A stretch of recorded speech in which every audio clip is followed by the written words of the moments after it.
शुरू किया जाए आज के सभा को। आज हम लोग क्या पढ़ने वाले हैं? The 3 sector economy. उसमें क्या क्या इंक्लूड होता है?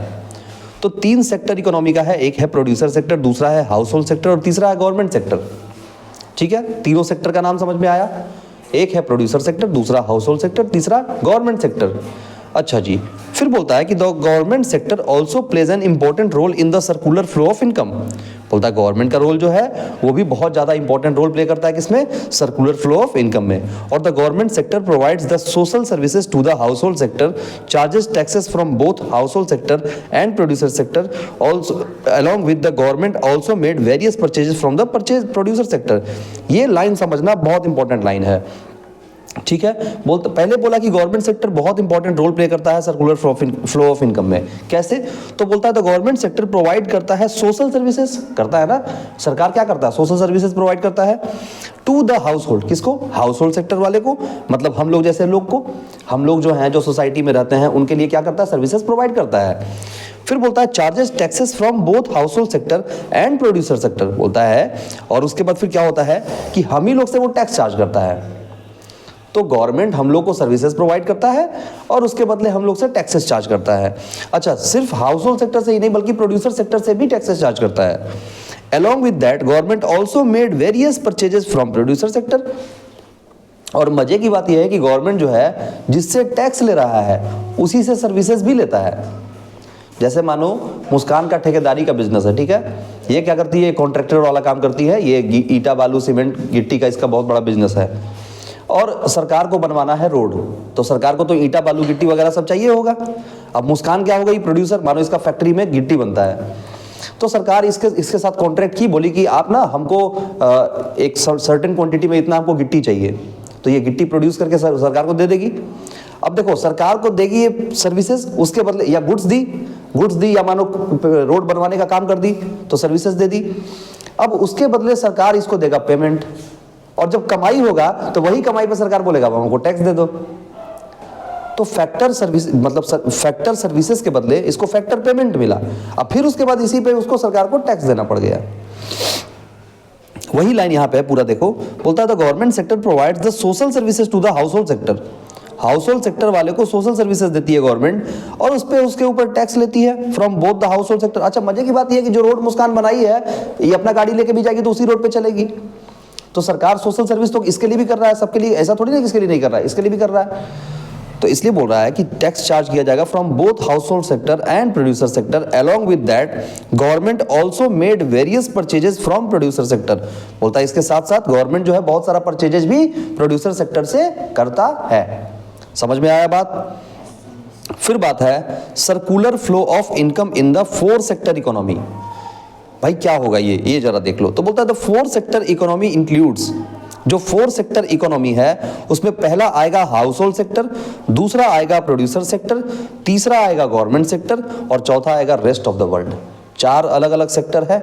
कौन कौन सा सेक्टर है? House hold sector, producer sector, government sector, rest of the world.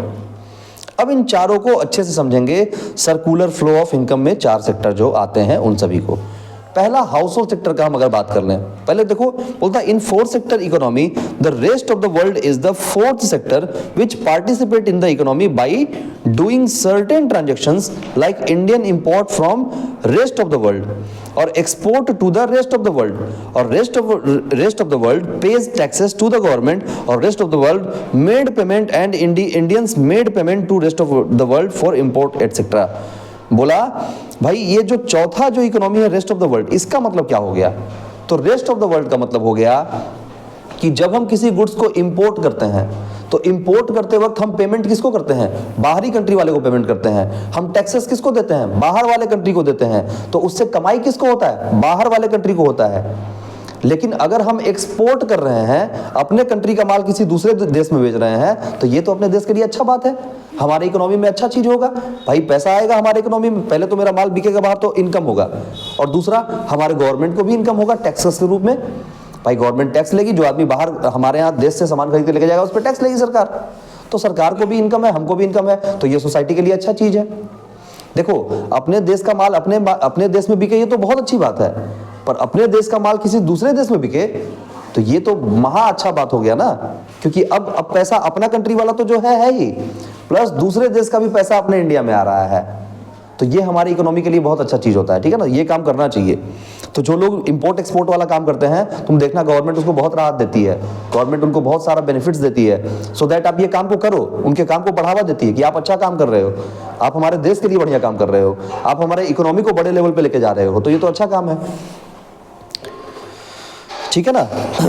अब ये लाइन फिर से एक बार समझ लो, बोलता है in fourth sector economy the rest of the world, rest of the world, पहले ये वाला बात समझना, ROW के शॉर्टकट में बोल रहे हैं, is the fourth sector which participate in the economy, जो इकोनॉमी में कैसा पार्टिसिपेट करता है, बाई डूइंग सर्टेन ट्रांजेक्शंस, कुछ ट्रांजेक्शंस करके, कैसा transaction, like Indian import from rest of the world, अगर इंडियन इंपोर्ट कर रहे हैं रेस्ट ऑफ द वर्ल्ड से, बाकी दूसरे देश से इंपोर्ट कर रहे हैं, मतलब सामान मंगा रहे हैं, ये अच्छा बात नहीं है, तो रेस्ट ऑफ द वर्ल्ड से जो सामान मंगा रहे हैं, या फिर export to rest of the world, ये अच्छा चीज है, तो रेस्ट ऑफ द वर्ल्ड जो है pays taxes to the government, तो कभी रेस्ट ऑफ द वर्ल्ड जो है वो गवर्नमेंट को टैक्स देगी, और rest of the world made payment and Indian makes payment to rest of the world, तो कभी हम पेमेंट कर रहे हैं, कभी वो पेमेंट कर रहा है, ठीक है ना।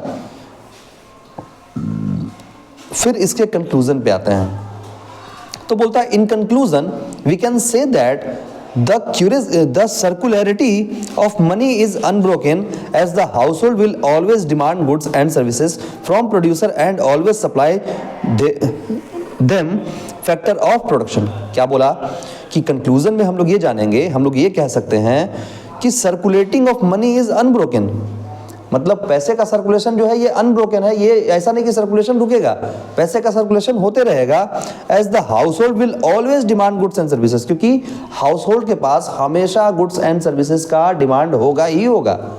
सोचो तुम्हारा एजुकेशन के लिए तुमको पढ़ना जरूरी होगा ही होगा, या तुमको खाने के लिए भोजन जरूरी होगा ही होगा, तो ना हमारा कभी डिमांड घटेगा, ना सर्कुलर फ्लो ऑफ मनी कभी रुकेगा। क्या क्वेश्चन है, ये बात समझ में आया।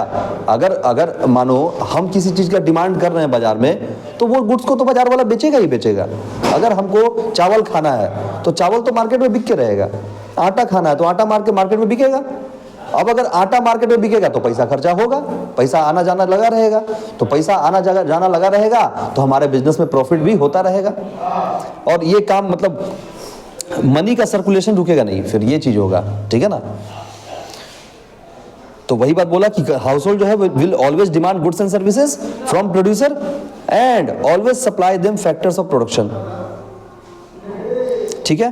तो फैक्टर ऑफ प्रोडक्शन जो है उसका सप्लाई जो है वो होता रहेगा। भाई प्रोड्यूसर से हम किसी चीज का डिमांड करेंगे तो प्रोड्यूसर उस चीज को बना के देते रहेगा, ठीक है। On the other hand, producer will always demand factor services from the household and always supply them the goods and services। ठीक उसका उल्टा बात कर लिया अब हम। क्या उल्टा बात किए कि जैसे हाउस होल्ड वाले को जरूरत रहेगा वैसे तो प्रोड्यूसर को भी जरूरत रहेगा, तो प्रोड्यूसर भी फैक्टर सर्विसेज लेना छोड़ेगा नहीं, वो हाउस होल्ड वाले से फैक्टर सर्विसेज लेगा ही लेगा, या गुड्स लेगा ही लेगा। जब तक गुड्स और सर्विसेज नहीं लेगा तो उसका भी प्रोडक्शन नहीं हो पाएगा, ठीक है। ये बात समझ में आ गया अच्छे से। अब बात आता है एक्सपेंशन एंड कॉन्ट्रैक्शन का, या इसी का दूसरा नाम है इंजेक्शन और लीकेजेज का, ठीक है, ठीक है, हाँ जी। तो बोलता है with the changes in circumstances in the economy there may be expansion और contraction in the circular flow of income. बोला ये जो सर्कुलर फ्लो ऑफ इनकम आप पढ़े हैं, इस सर्कुलर फ्लो ऑफ इनकम में कभी एक्सपेंशन हो सकता है, कभी कॉन्ट्रैक्शन हो सकता है। एक्सपेंशन का ही दूसरा नाम क्या है, इंजेक्शन है। कॉन्ट्रैक्शन का ही दूसरा नाम क्या है, लीकेजेज है, ठीक है। तुम्हारा ट्यूशन का टाइम हो रहा है ना वहाँ इंग्लिश वाला, तो जा सकती हो तुम अब, ठीक है। हम होमवर्क भेज देंगे तुमको, ठीक है, ठीक है। तो बोलता है with the changes in circumstances in the economy there may be expansion और contraction in the circular flow of income, ठीक है भाई। कैसे, तो बोलता है expansion means increase in the level of income. Expansion का मतलब क्या बोलता है कि लेवल ऑफ इनकम का बढ़ जाना इन द इकोनॉमी, कहां पे, इकोनॉमी में। कॉन्ट्रैक्शन मींस डिक्रीज और fall in the level of income in the economy. भाई देखो वर्ड से ही तो क्लियर हो रहा था, एक्सपेंशन होना मतलब बढ़ना, कॉन्ट्रैक्शन होना मतलब घटना, और किस चीज में, सर्कुलर फ्लो ऑफ इनकम में। सर्कुलर फ्लो ऑफ इनकम मतलब जो पैसा घूमते रहता है, तो ये पैसा धीरे रफ्तार से घूमना शुरू हो जाना या पैसा तेजी रफ्तार से घूमना शुरू हो जाना, ये कब होता है, ये तो हर जगह पे भी होता है। जैसे मानो इंडिया वर्ल्ड कप खेला और वर्ल्ड कप जीत गया, अब जो सर्कुलर फ्लो ऑफ फॉलोइंग जो घूमे, मतलब जो फॉलोइंग लोग, जितने भी लोग मतलब सेलिब्रिटी लोग हैं, जो क्रिकेटर हैं, जो वहाँ पे खेल रहे थे, ऑटोमेटिकली उनके क्या बोलते हैं, आईडी पे क्या होगा, एंगेजमेंट आना शुरू होगा। People will go and watch his ID कि भाई क्या पोस्ट किया, कैसा पोस्ट किया। इसलिए हार्दिक पांड्या का रिकॉर्ड बन गया था 12 मिलियन 13 मिलियन का रिकॉर्ड। क्या हो गया, वहां फ्लो बढ़ गया, अचानक से एक्सपेंशन हो गया उनके फ्लो में, क्योंकि वो बहुत बढ़िया खेले। और जो हार गया उसके आईडी पे क्या होगा, काहे के लिए जाएगा, क्या देखने जाएगा वहां पे, तो उसका कॉन्ट्रैक्शन हो जाएगा। तो जो हारेगा उसके आईडी पे देखना, वहां लिख देता है पॉपुलर नाउ, ये भी पॉपुलर है। जो पॉपुलर रहता है ना उस टाइम पे, उनके नीचे लिख देता है, आईडी के नीचे शो करता है कि ये पॉपुलर भी चल रहे हैं, क्योंकि लोग उनको देखना पसंद कर रहे हैं। तुम्हारे ऑटोमेटिक फीड में आना शुरू हो जाएगा। If you are watching regular content of cricket match, then your feed will also full of that type of content. तो वैसे कंटेंट से पूरा भर जाएगा वो चीज, ठीक है ना। तो उसी तरीके से ये भी है कि आपका सर्कुलर फ्लो ऑफ मनी क्या होगा, एक्सपेंशन से बढ़ेगा और कॉन्ट्रैक्शन से घटेगा, ठीक है। Following are the injection that lead to expansion, बोलता मतलब ये 2-3 चीज है जो क्या है, इंजेक्शन है। इंजेक्शन का मतलब एक्सपेंशन। तो बोलता है कौन कौन सा एक्सपेंशन का पार्ट है जो मतलब हमारे बिजनेस को आगे लेके चलेगा। देखो अब तुम लोग देखोगे और समझ में आ जाएगा। इन्वेस्टमेंट बाय द गवर्नमेंट, सोचो गवर्नमेंट कहीं इन्वेस्ट कर रही है, ये तो एक्सपेंशन का चीज है। गवर्नमेंट भाई हम लोग से पैसा कमाई, कैसे, टैक्सेस के रूप में। कहाँ का टैक्सेस, जितने भी टैक्सेस इंडिया में लग रहे हैं, income tax, GST tax, road पे चल रहे हैं तो रोड का सर्विस टैक्स, है ना। जहां जहां इंपोर्टेशन पे एक्सपोर्ट कर रहे हैं कुछ तो उसमें टैक्स कमा रहे हैं। जहां जहां भी सरकार कमा रही है वो सारा सरकार का कमाई है, और उस पैसे को कहीं हम इन्वेस्ट कर दिए तो इन्वेस्टमेंट से भी कुछ रिटर्न आएगा। तो ये तो अच्छा चीज है ना, ये एक्सपेंशन है, बढ़िया चीज है। तो गवर्नमेंट के द्वारा किया हुआ इन्वेस्टमेंट, ये भी क्या है, एक्सपेंशन। एक्सपोर्ट, अभी तो बताए थे, एक्सपोर्ट करना मतलब अपने देश का माल दूसरे देश में बेचना, तो ये भी तो बढ़िया चीज है भाई, इससे भी तो हमारा बिजनेस में फायदा बढ़ेगा। Government consumption expenditure, government consumption expenditure, भाई गवर्नमेंट अगर कुछ खपत कर रही है, कुछ खर्च कर रही है कहीं पे, तो ये कुछ गवर्नमेंट का किया हुआ खर्चा जो है वो भी एक दिन बेनिफिट ला के देगा। गवर्नमेंट कहीं पे खर्च कर रही है मतलब इन्वेस्ट कर रही है, ठीक है ना। अब आता है following are the leakages that lead to contraction. कौन सा ऐसा चीज है जो हमको कॉन्ट्रैक्शन की तरफ लेके जाएगा। तो देखो पहला है सेविंग्स। अगर हम सेविंग्स कर रहे हैं तो क्या होगा, सेविंग्स हमारा पैसा को ब्लॉक कर देगा, सर्कुलर फ्लो ऑफ मनी को रोक देगा। जैसे अंजनी कमाई 1 करोड़ रुपया, दीवार में चुनवा दी, ब्लैक मनी था ये, अब 1 करोड़ रुपए का क्या हो जाएगा, फ्लो रुक जाएगा, मार्केट में उसका सर्कुलर फ्लो रुक जाएगा। तो ये हमको पीछे की ओर लेके जाएगा, कॉन्ट्रैक्शन की तरफ लेके जाएगा। फॉर एग्जांपल कोई आदमी कमा रहा है, ठीक है, रेगुलर कमा रहा है, रेगुलर खा रहा है, और उसका कमाई रुक जाएगा, तो कैसे खा पाएगा, क्योंकि सर्कुलर फ्लो ऑफ मनी रुक गया उसका। अब वो पैसा आएगा ही नहीं, मतलब कहीं से ब्रेकेज लग गया तो आगे कैसे जाएगा। अरे जब मेरे पास आएगा तभी तो आगे जाएगा, मेरे पास ही नहीं आएगा तो फिर आगे कैसे जाएगा।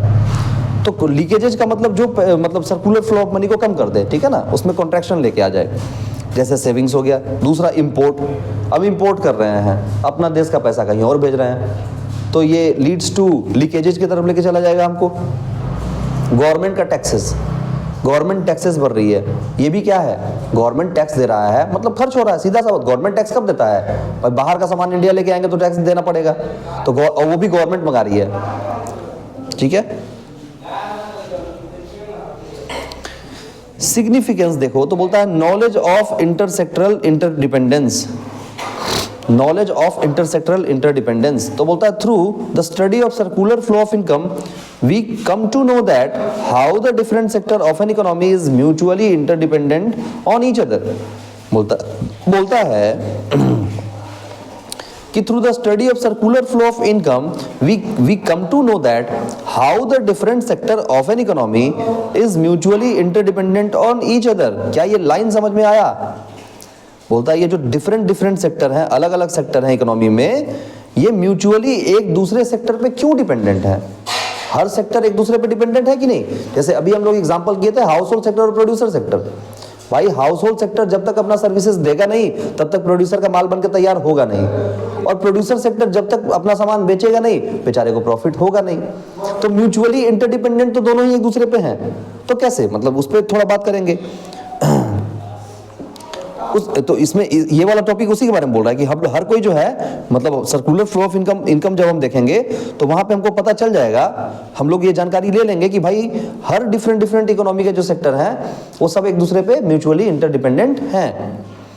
फिर बात आता है estimation of national income, main बात जो आगे का चैप्टर भी हमारा यही है। तो बोलता है for the estimation of national income it is important to study the flow of income as for the calculation of national income we need to the sum of all the factors income that flow from producer sector to household sector.